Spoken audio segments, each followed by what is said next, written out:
Assalamualaikum warahmatullahi wabarakatuh. Nama saya Nabila Visena, kelas 4C. Saya ingin membahas tentang pendekatan sistem untuk pembangunan berkelanjutan. Pendekatan sistem dapat menggambarkan pembangunan berkelanjutan sebagai persimpangan tujuan yang dikaitkan dengan tiga sistem yang saling terkait: lingkungan atau ekonomi dan sosial. Pembangunan berkeberlanjutan sekarang memiliki banyak versi, tetapi pertama kali digunakan oleh Barbier 1987. Satu yang penting wawasannya adalah bahwa upaya untuk memaksimalkan tujuan hanya untuk satu sistem tidak akan tercapai keberkelanjutan karena dampak pada sistem lain diabaikan.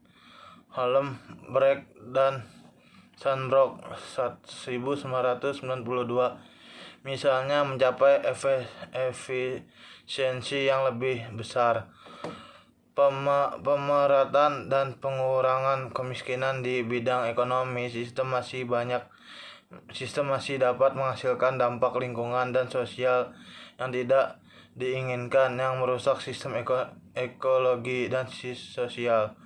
Pendekatan terakhir untuk pengembangan gagal untuk mengakui bahwa sistem lingkungan, ekonomi dan sosial saling terkait dan kemajuan itu hanya berfokus pada tujuan. Suatu sistem dapat memiliki konsekuensi untuk sistem lain. Sebaliknya, pembangunan berkelanjutan hanya dapat dicapai dengan menyeimbangkan timbal balik antara berbagai tujuan dari tiga sistem seperti yang dijelaskan oleh Barbier 1987 hal 104. Meskipun masing-masing sistem memiliki seperangkat tujuan yang dianggap berasal dari manusia, mencapai pembangunan berkelanjutan melibatkan proses trade-off antara berbagai tujuan dari tiga sistem, sebagai tidak mungkin untuk maksimalkan sama tujuan itu sepanjang waktu.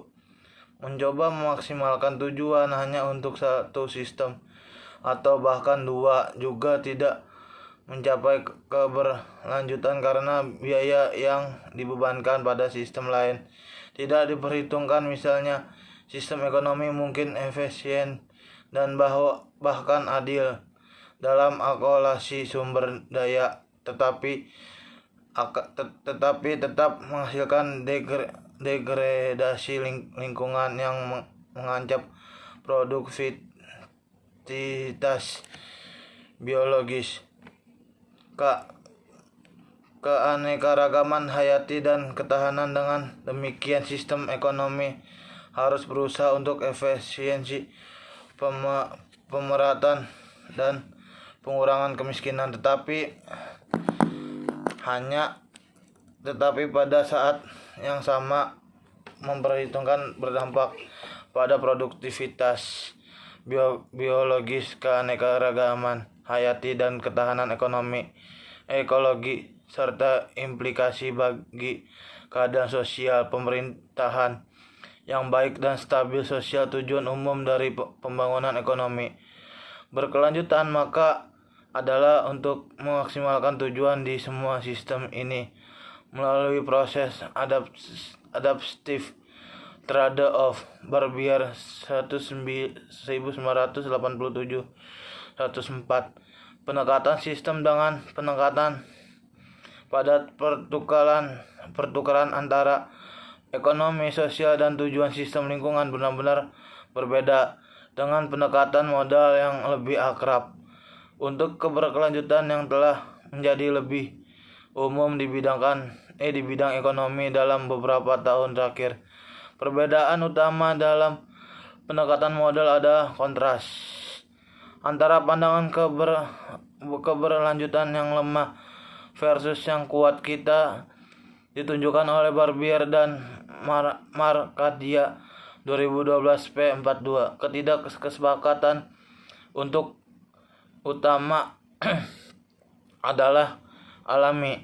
Modal memiliki peran yang unik atau esensial dalam menopang kesejahteraan manusia, dan dengan demikian apakah khusus aturan kompensasi diperlakukan untuk memastikan bahwa generasi pendatang tidak dibuat lebih buruk oleh penipisan modal alam hari ini.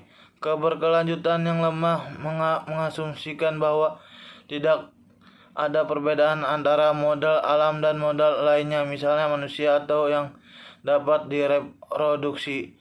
Dan karenanya selama modal alam yang habis diganti dengan modal manusia atau modal yang dapat direproduksi yang lebih bernilai, kemudian total nilai kekayaan yang tersedia untuk generasi sekarang dan akan datang akan meningkat. Sebaliknya, kuat keberkelanjutan berpendapat bahwa beberapa modal alam sangat penting.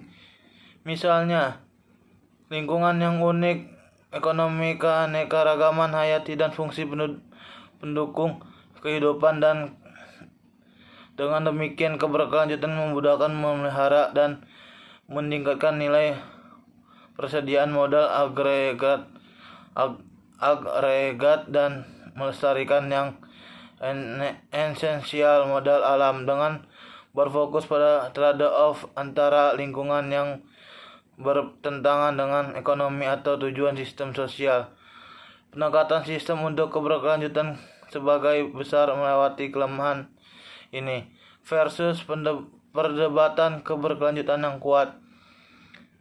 Meskipun pendekatan sistem untuk keberkelanjutan memiliki daya tarik konseptual, ia memiliki keterbatasan praktis dalam hal penerapan dan panduan untuk kebijakan. Barbier, Mark 2012, Piaget dan Thoman 2002. Secara khusus Barbier dan Markadia 2012, HLM 38, menunjukkan bahwa penerapan pendekatan ini sangat menawarkan. Tidak ada panduan tentang bagaimana pengorbanan di antara tujuan dari berbagai sistem harus dibuat. Bagaimana seharusnya kita memutuskan untuk melakukan trade-off, misalnya efisiensi ekonomi yang lebih untuk keanekaragaman hayati dan ketahanan ekologi yang lebih sedikit, seperti yang disarankan oleh Holmbrecht dan Sandbrook 1992, HLM 24. Karena itu pilihan harus dibuat untuk tujuan mana-mana harus mendapat prioritas yang lebih besar. Strategi pembangunan yang berbeda akan menetapkan prioritas yang berbeda. Namun untuk membantu pembuatan kebijakan dalam membuat pilihan-pilihan ini di antara tujuan-tujuan keberkelanjutan perlu untuk mengetahui apa keuntungan dan kerugian, yaitu implikasi kesejahteraan yang berbeda dari pilihan seperti itu. Artinya jika tidak memutuskan untuk memprioritaskan perbaikan terhadap satu tujuan atau serangan tujuan, dan ada konsekuensi untuk mencapai tujuan lain, apakah mungkin ada keuntungan bersih dalam kesejahteraan dari pilihan ini? Kemudian dalam makalah ini kami menunjukkan bagaimana efek dan pengorbanan kesejahteraan seperti itu dapat terjadi diukur secara eksplisit. Pertama, kami mengeksplorasi lebih jauh hubungan antara pendekatan sistem ini dengan keberkelanjutan dan tujuan pembangunan berkelanjutan SDGs. Tujuan pembangunan berkelanjutan PBB SDGs. Pada tahun 2015, Majelis Umum Perserikatan Bangsa-Bangsa PBB mengadopsi 17 pembangunan berkelanjutan tujuan SDGs. Tujuan dari tujuan ini adalah untuk menetapkan target yang dapat dicapai pada tahun 2030. Agenda pembangunan berkelanjutnya, misalnya sasaran dan target, akan merangsang tindakan atas 15 tahun ke depan di bidang-bidang yang sangat penting bagi kemanusiaan dan planet ini. PBB 2015 HLM 5 itu SDGs dijabarkan lebih lanjut menjadi 169 target, dan saat ini ada sekitar 230 indikator yang telah diusulkan untuk mewujudkan target tersebut.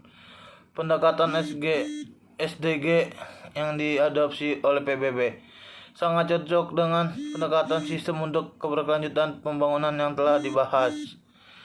Sebelumnya, pertama, agenda 2030 menetapkan bahwa SDGs adalah saling terkait dan memastikan integrasi di seluruh 17 tahun. Sangat penting untuk mencapai keberkelanjutan berkependapatan kedua.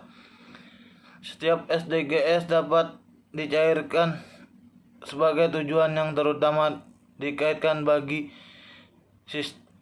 untuk sistem ekonomi, lingkungan atau sosial. 17 SDGs dari agenda 2030 PBB 2015 dan menunjukkan sistem dengan dapat dikaitkan, terutama misalnya ada tujuan sistem ekonomi, 5 tujuan sistem lingkungan, dan 5 tujuan sistem sosial. Perhatikan bahwa dalam tabel 1 kami telah menjadikan tugas 17 SDGs ini sebagai yang utama. Ekonomi, lingkungan atau sosial hanya berdasarkan penilaian kami.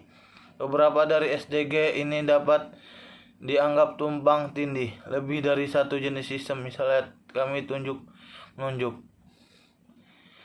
pendidikan berkualitas, terutama sebagai tujuan sistem sosial, tetapi mengingat pentingnya sekolah untuk membentukkan sumber daya manusia, dan dengan demikian pembangunan ekonomi jangka panjang.